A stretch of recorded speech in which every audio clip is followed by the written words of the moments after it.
Hey, Chris Jenkins, credentialed member of the media, covering the Carolina Panthers for Charlotte Vibe, a.k.a. Man of the People, coming to you as promised, as I do always, each and every Wednesday, live from Bank of America Stadium, here to talk about this Carolina Panthers team, now at 500 for the first time under second-year head coach Dave Canales. And it's a great feeling right there now, getting ready to take on the New York Jets up at MetLife Stadium in New York. So I want to plug this right now. You know, we try to get to 15,000 subscribers, and I always like to tell you a good reason that you should subscribe and support us. We're going to be live 11 a.m. MetLife Stadium from the field this Sunday. So be sure to check that out. The pregame show, I like to think, is one of the better ones that you'll get out there, and it's always live and interactive with you guys. So please consider checking that out and subscribing. But today we're going to talk about, again, the latest information coming out of the stadium regarding this team as they prepare to take on the New York Jets. Now, the first thing that we want to start with is going to be the injury report. And that one has gotten a little bit, I won't say long, but there's some new information on there that is unfortunate that we're going to touch on here. And then we're also going to talk about the I'm thinking of it's a game day, which means it's going to have pictures. I'm not. Shut up, Chris. Let's get into it. Let's go ahead and show this injury report and get into this. Oh, I was going to say we have some player accolades that we're going to talk about as well today. But let's go ahead and get into this injury report. Jalen Coker was back out on the field today, looking good. He was a full participant in practice, so that is great to see. So one thing I want to explain about the injury report and some of the information that you will see on there is you may wonder why guys are listed on the injury report and they're full participants. Typically, as will be the case for the ones that I talk about today, it's going to be guys that have been not yet part of the 53-man roster, so they always have to be on the injury report because technically they are still on the injury report of some kind of injury status of some sort. So you need to report on them since they're out there on the practice field. So that's what you have for Jalen Coker. And I will have an excerpt from me talking with Jalen Coker today to play for you guys. So let's go back to this. Austin Corbett, center. He was activated to return to practice today, and therefore you will see he is a full participant in practice dealing with that knee injury. Caleb Evans was limited in practice with a hamstring. J.C. Horn was limited in practice with a shoulder. Running back Chuba Hubbard was limited in practice with his calf. So certainly we're going to get to this in a little bit here. Going to give you all as much information as I can about these injuries so you can know what to expect. Chuba did spend some time speaking with the media. I, again, was able to ask Chuba some questions today as well that I'm going to play for you here in just a second. I think there's a really good chance that Chuba will play this weekend. And I feel like if he does, Rico is going to be your starting guy. I know I got a little ahead of myself. I want to wait till I play some other information for you, but I know that is certainly the talk of the town. Who's going to play, how they're going to play, and we're going to get into more of that here in just a little bit. Patrick Jones, outside linebacker, he did not practice today, dealing with a back injury. You got Taylor Moton, as well as you have, Taylor Moton, who's normally on this list dealing with – I shouldn't say dealing with. He's normally on the list because he's getting a rest day, a vet day. But as you know, Iron Man Taylor Moton missed a game last week due to that elbow. He did not play, so naturally going to know that he's taken off today as normal, but certainly still having that elbow that he's dealing with. So he was limited in practice today. Jatavian Sanders, limited in practice today with his ankle injury, as well as Tershawn Wharton did not practice today with a toe injury.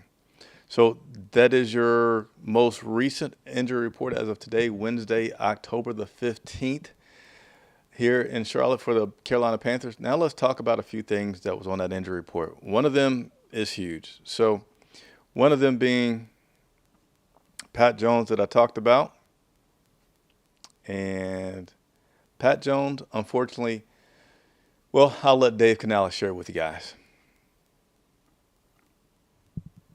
Finished the game, and he had a little bit of tightness, but it really was something that we had to reevaluate on Monday, and the whole staff got all hands on deck and got some imaging, and Pat's going to need surgery, and he's going to be out for the season, and it's a and it's a big one for us.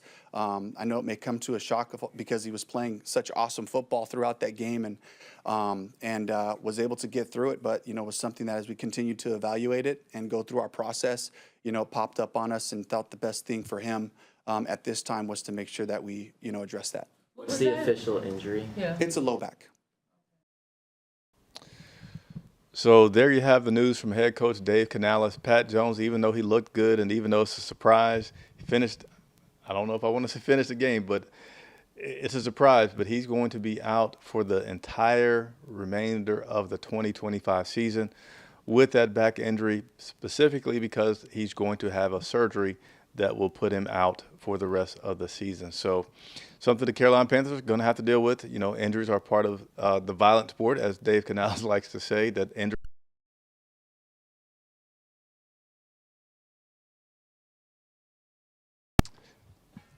Sorry about that. The camera may cut off a few times because we're doing a different setup, but I'll just walk around and turn it back on. But yeah, Pat Jones is going to be missing the rest of the season. Now, Chuba, as Dave Canales said, looked hungry out there in practice today. He was able to get back out there, and there are questions, right? Questions about who's going to start, who should start. Should you keep a guy? Should a guy not be able to lose his starting position because he was injured?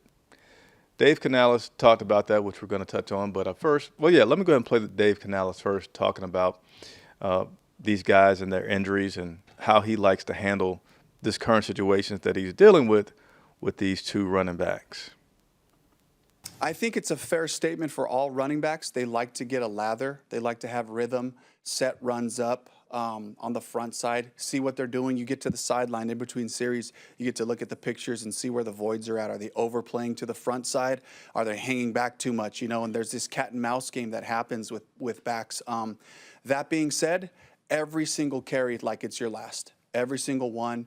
With the intensity, the violence that we're looking for, it affects the whole group. So regardless of when those guys go in there, we expect Chuba and Rico and Trevor, when he gets his chances, to go out there and empty the tank on every single run.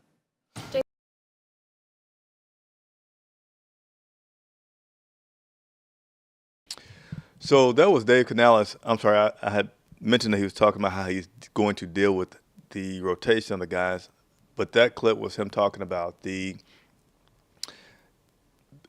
fans, outside noise saying that, hey, running backs, both of these guys seem like they are rhythm guys. You need to give them the ball continually for them to be successful. So that was him touching on, he thinks that's part of it, but he also encourages his guys to play each snap like it's your last, right? But going back to how he's going to decide which one, obviously coaches like to get any kind of competitive advantage that they can, right? So he's not tipping his hat to the New York Jets to let them know what's going to be coming at them this Sunday. He should not, right? He should not give us too big of an idea unless he needed to do it for one guy's confidence. But you got a guy that's coming off some pretty big accolades, which I'm also going to talk about here in just a second. But Rico Dowdle, over 200 yards rushing 2 weeks ago against the Dolphins, over 200, I think nearly 240 yards total offense this past weekend versus the Dallas Cowboys. It's going to be hard to just sit that guy down when everybody knows he's been a monster of a running back. So I feel like Rico's going to start, and we'll see how much Chuba comes in there. And I'm sure that'll be predicated on how Chuba does in practice on Thursday, because typically Wednesday it's a lighter practice. It's not a padded practice. But Thursdays is when you get the tougher contact and the deeper evaluation. Even after a Thursday, I'm sure what Canales will say and what he seems to be saying with a lot of these guys is, well, it's not about how he did so much on Thursday. Yes, that is a step of it. But now the next thing is, how does he feel the next day? So, Friday's usually the final, or Friday is the final injury report of the week. And that's going to be crucial for knowing how much Chuba will be a part of this game plan on Sunday. But he says he's been transparent with the guys about what's going on, what we need to do, and making his decisions based on not the player, but the team. So transparency, which is no surprise because Canales does speak a lot about how he manages his relationships with players. So he says he's transparent, and we'll continue to monitor the situation and let you all know about it. So Chuba, I had a chance today to speak with him in the locker room just about not whether or not he was going to play, but just what does he feel if he had input, what does he think would be the best way to utilize both him and Rico? I think he got this quite a bit. Let me get this ready for you. So here is my question to Chuba about what exactly for him is ideal. I think you're going to like it. Here we go. I can't say what it's going to look like exactly or how it's going to be. I'm not the coach, but obviously two great backs. Anytime you can put us on the field, like I said, I mean, let's do it. Obviously, we have some young guys as well that do a great job, Trevor. So I think we joke about it sometimes saying have a 3-back set or something like that, but stuff like that would be fun. So you wouldn't mind being out there together with him is what you're saying? No, I mean, I think that would be very legal. That's something I'd hope for. Chuba says he liked that. He'd like to have him and Rico in the backfield together, and he thinks that it would be very lethal. So, he's just a player. We don't know what's going to happen, but he sounds like that would be something that he feels like would be lethal in his own words, right? So we'll see what happens. Let me go ahead and give a little shout out to everybody that's online right now. Underground West checking in. Appreciate you tuning in.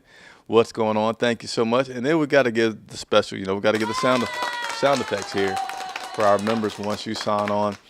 SC Panthers boy, what's going on? Appreciate you tuning in. And then AJ Marshall here with a comment of trade deadline coming up. You expect the Panthers to be buyers. AJ, I'm going to be honest with you. I haven't thought about things in regards to the trade deadline. I think I was reading some stuff last week, and I said, oh, well, the trade deadline is coming up.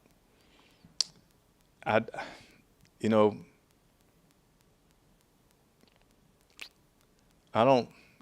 thinking a lot here live on air about processing all this because, again, I had not thought about that much before now. I don't know if I could process it quick enough live to give you a full thought on being active before the trade deadline. I know there's, since we're talking about the running backs, you got two good ones. I think for the running back situation that they would stay pat on those. You want a lot of running backs for a reason.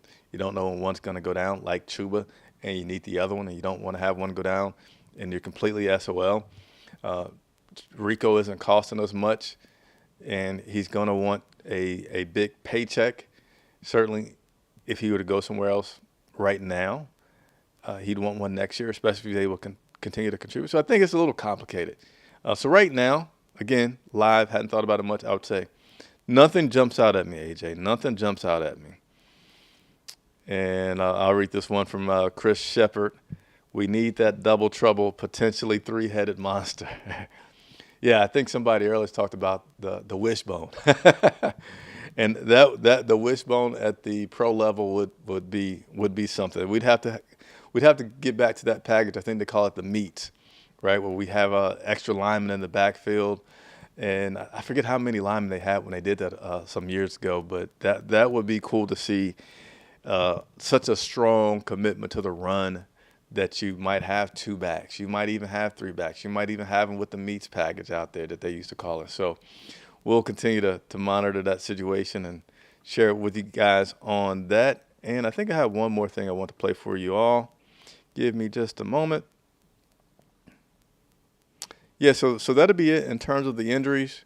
I do want to play one more piece. Jalen Coker, as I talked about, he started practicing last week. He looked pretty good.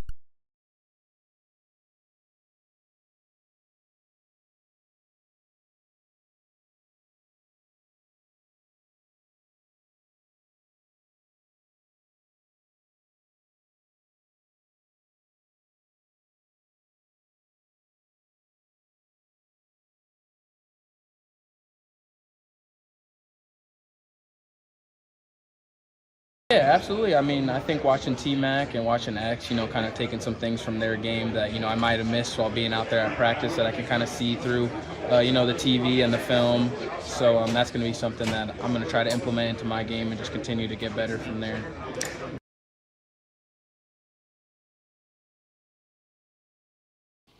So there you go. That was just a quick clip on him saying he's learned from some of the other guys, and we could try to get better and ask him further about what does he see his role fitting in. How does he see himself fitting in with the current group as things go? He just says he just hopes it's seamless. And, a lot of these guys, especially the younger guys and the undrafted free agent like Jalen, he just wants to compete, right? He just wants to be out on the field.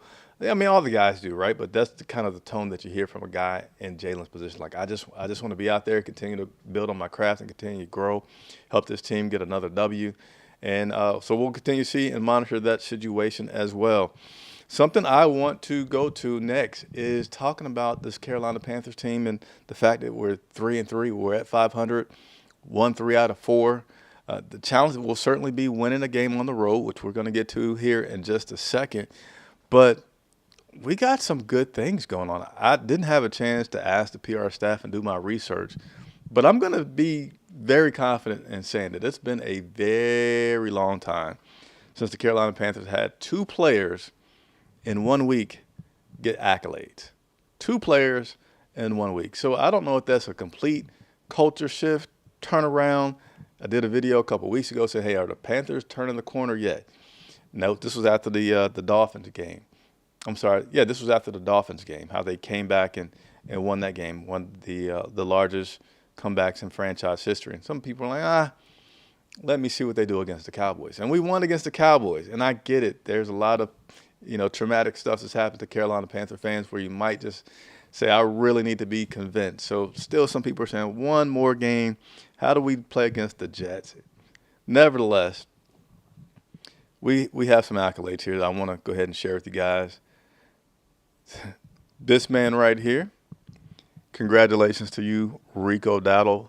Certainly looking to be player of the month. Yeah, I think all of his big games have been during the month of October. So Rico Dowdle was the FedEx Air and Ground Player of the Week. So let's go ahead and give it up to Rico for that accomplishment of getting the award for the second week. Well, I don't know if he got which version of it, but I know he got one last week. I think it was not the FedEx. I think it was just the league-wide one.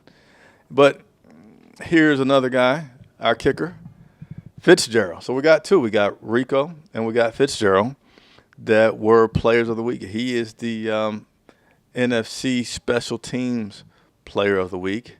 Great shot by our photographer, Patrick Snyder, of the game-winning kick. Got the kick, the extension, and the ball. Man, that is some good photography right there. We got to give it up for Patrick for the job that he does. So, yeah, good stuff. 2 players of the week, Rico and Ryan.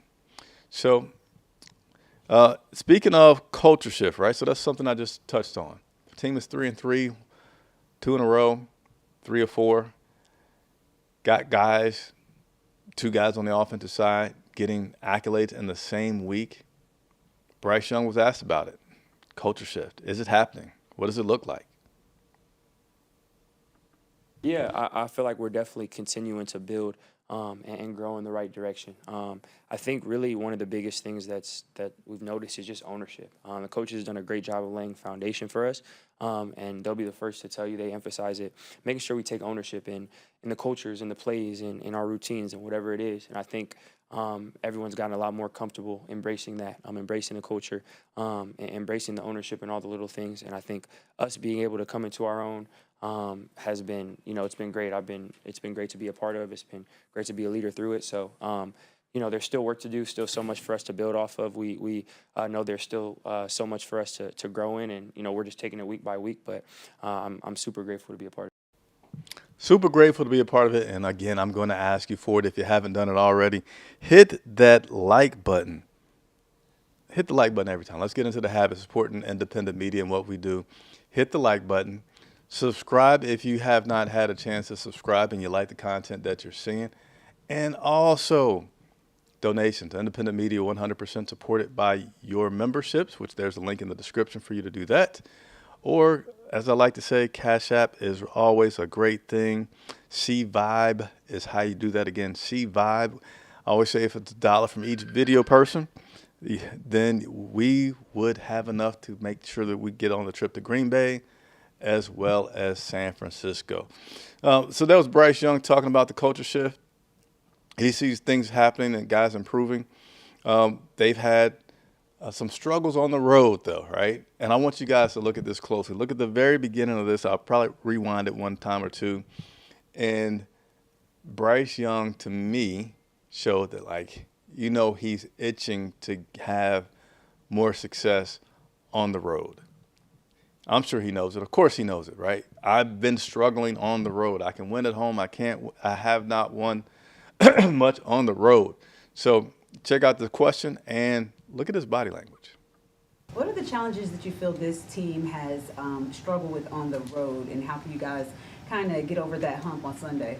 Yeah, we just want to make sure that again, we're regardless of, obviously being the bank is great, you get that advantage, but we're on the road. It's the same field dimensions, it's the same game. Just making sure we're consistent. Again, I think operation is one of the things that we've talked about, making sure that we're as efficient in and out the huddle, efficient with getting plays snapped, all that stuff, just so we can have that operation that breeds confidence, that breeds efficiency. So I think that's one of the vocal points of what we've been emphasizing, and then yeah, it's just making sure we're together in those scenarios. And I'm grateful because we naturally do that as a group. We play for each other, we bring our own juice, and making sure that continues. And you're getting Jalen. All right, so I'm going to rewind this, and I'm going to go. Let's see if I can go through it step by step. No, I can't go through it in slow motion, but just watch this time how, as the question's been asked, he kind of goes like, watch, here we go. Talked about making sure that we're as efficient.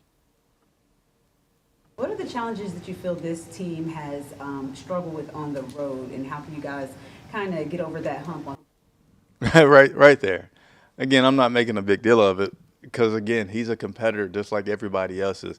He shouldn't be like, oh, yeah, like hunky-dory about everything that happens. But it seems to me that this look right here is like, he's like, yeah, I got to get it. And that's something that I actually like to see, right? Because if he's really getting agitated by it, he's going to be driven even more to make sure that it doesn't happen again, that he gets over that hump and starts to get some road victories. Getting one up in New York, yeah, they're not the best team, but you know what? The media noise up there is tremendous, very, very loud. You get a good victory up in New York, people are going to talk about us a little bit more. We won't have what happened this past week when you play Dallas, and they're such a big team that it's not about how the Carolina Panthers won. It's more about how the Dallas Cowboys lost. That's what you hear, Dallas Cowboys lost. Oh, my Dallas. You don't hear anything about Rico. Even though Rico has been doing so well, you have been hearing and seeing a lot of Rico Dowdle, right? So this could be big for several different reasons here with the Carolina Panthers. So got one more clip I want to play for you guys from Bryce, and that is talking about this offensive line and this run game. Again, I just talked about it. Rico with back-to-back awards.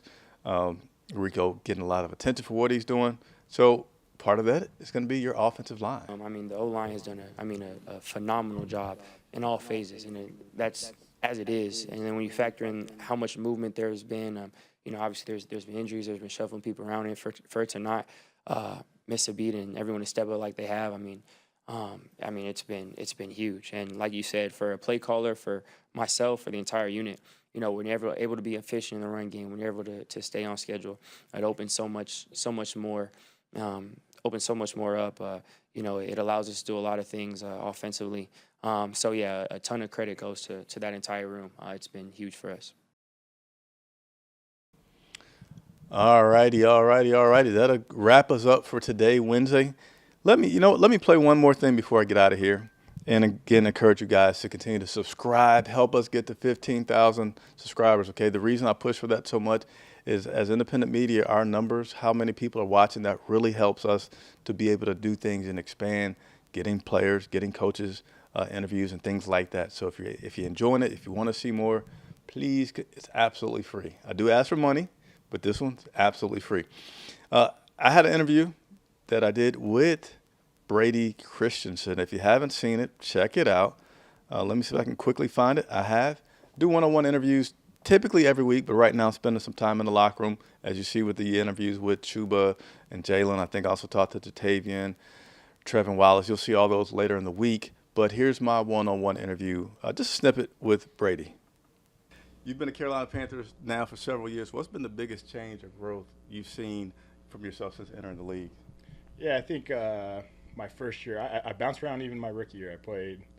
I basically played four positions across the offensive line, everything except center. And I remember, changing to right guard, and I'm like, it stressed me out because I just never did it. Like, it felt so new. And now, going into year 5, I feel more comfortable at, if there's emergencies, being able to switch out to tackle or to center or whatever. I feel more comfortable just knowing the game of football and knowing offensive line and being comfortable playing anything. And I've come a long ways in that, and it's cool to see that confidence in myself and being able to switch spots and just try not to skip a beat. All right, so interview with Brady Christensen is now online. Be sure to check it out. The most one-on-one interviews of any independent media outlet you'll see out there is in our playlist on YouTube. So if you're watching on Facebook or Twitter, be sure to head over to YouTube, type Charlotte Vibe Carolina Panthers. You'll see that playlist of all the interviews that we've done, including that one with Brady Christensen. Thank you guys so much for tuning in. I'm Chris Jenkins reporting live from Bank of America Stadium for Charlotte Vibe.